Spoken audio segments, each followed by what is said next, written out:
Welcome to The Explainer. You know, in today's hyper-competitive market, figuring out how to squeeze out even a 10% growth margin can literally mean the difference between thriving and dying. So today, we're unpacking Philip Kotler's absolute classic competitive marketing strategies. We're going to discover exactly how the world's biggest brands position themselves to secure that vital growth and ultimately win. If you've ever wondered how the titans of industry sustain their dominance, or how the underdogs actually manage to climb the ranks, you are in the exact right place. We're about to explore the battle-tested frameworks that define modern business. Now, this is a super common trap. We often just assume that total market domination is the absolute only path to success, right? We think if we aren't number one, we're somehow failing. But do you really need to be the market leader to win? Actually, no. Your strategy depends entirely on identifying your specific market position. Success isn't always about being the biggest guy in the room. It's about being the absolute smartest in the specific space you choose to occupy. So here is our roadmap for today. We've got 1. Market positions. 2. The marketing mix. 3. The advantage framework. 4. Kotler versus Porter. And 5. Navigating the AI era. All right, let's jump right into Section 1, Market Positions. First up is the market leader. This is the heavy hitter, the one with the absolutely massive customer base and serious financial resources. But look, with great power comes great responsibility. Their main job isn't just sitting back and counting all that revenue. It's about aggressively fending off rivals. When you're at the top, finding that crucial next 10% of growth means you literally have to continuously innovate and expand the overall industry pie for everyone. You are setting the pace. And this brilliantly illustrates what leadership looks like in the real world. On one hand, you have a tech giant like Apple, right? Maintaining its crown by leveraging this tightly controlled premium ecosystem and insanely loyal customer base. On the other hand, you have an industrial titan like Dangote Cement in Africa, relying on just massive local manufacturing capabilities, economies of scale, and an unbeatable nationwide logistics network.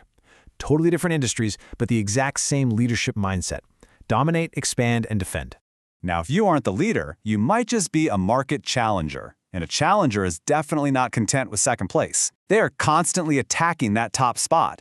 For a challenger, their 10% growth comes directly out of the leader's pocket. They use very specific offensive tools to steal that margin. Maybe it's lower prices, maybe it's better quality, or maybe they just use incredibly aggressive marketing campaigns to disrupt the leader's comfort zone. We see this dynamic play out perfectly with these examples. When Samsung adopts cutting-edge tech like foldable smartphones, they are directly challenging Apple's dominance by offering something fundamentally different.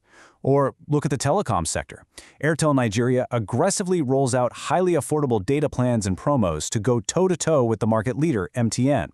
Challengers are always looking for that one little chink in the leader's armor. But hey, what if you don't want to fight that exhausting, super expensive war? Well, alternatively, you can be a market follower. A follower deliberately avoids the crossfire of the leaders and challengers.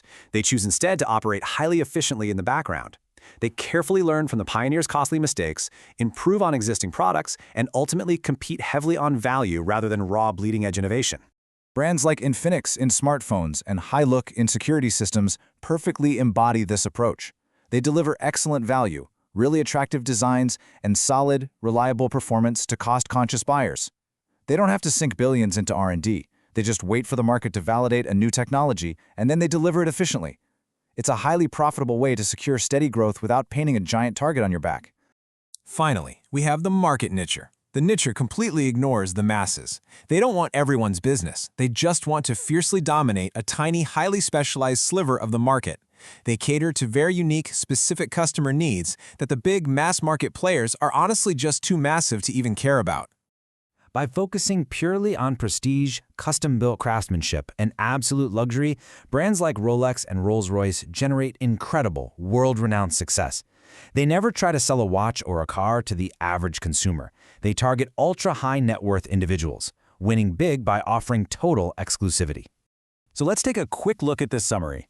The big takeaway here is that your ultimate business objective is completely dictated by your battlefield position. If you're a challenger, your objective is to overtake. If you're a nicher, your objective is specialized focus. To win, you absolutely have to align your strategy with your reality. Moving right along to Section 2, the marketing mix.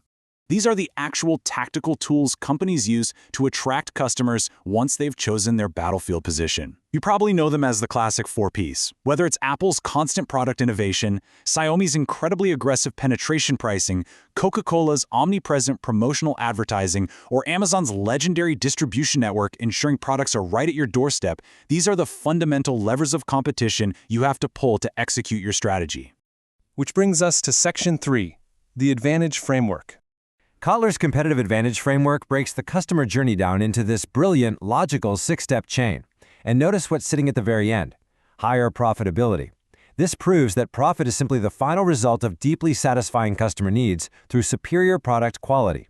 It's a chain reaction. If you satisfy the need with quality, you get satisfaction. Satisfaction breeds loyalty, loyalty builds your competitive advantage, and that is what finally drives those all-important profits. Toyota perfectly executes this exact framework. They use their legendary philosophy of continuous improvement, Kaizen, alongside amazing after-sales support to guarantee high product reliability. And that quality directly translates into the kind of lifelong customer loyalty that creates an unbreakable competitive advantage. They aren't just selling a car, right? They are fulfilling a basic human need for lasting reliability. Let's pivot a bit for Section 4, Kotler versus Porter. It is absolutely fascinating to contrast these two giants of business strategies side by side. Just look at where their attention is focused. Where Michael Porter looks outward at industry forces, broad strategic lanes like cost leadership and the mechanics of competition, Philip Kotler focuses obsessively inward on the customer. Kotler's world revolves around market positions, the 4Ps, and ensuring total customer satisfaction. They are two brilliantly different, yet complementary, lenses for viewing business success. And finally, Section 5, the AI era. This brings up a super vital question.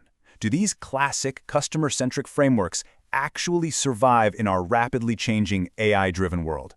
Well, they absolutely do, because artificial intelligence isn't changing the fundamental rules of the game. Whether it's Amazon's product recommendations, Netflix's personalized content, or Dangote's data analytics, these are simply powerful new technological tools being used to execute Kotler's exact same goals, understanding and serving the customer better than anyone else. Ultimately, AI doesn't replace the underlying strategy, it just supercharges it. It reinforces the core principle that sustainable advantage only comes from delivering superior value. The technology is new, sure, but the psychology of the customer and the absolute necessity of satisfying their needs remain identical to when Kotler first outlined these strategies. So as we wrap up this explainer, I want to leave you with a critical question. When you are chasing that essential 10% growth in your own market, are you using tools like AI to genuinely deepen your understanding of what your customer actually needs? Or are you just using it to sell to them faster? I challenge you to look closely at your own strategy today and make sure that every single tactic you use is building true, lasting customer loyalty. Thanks so much for joining me, and keep questioning how you build value.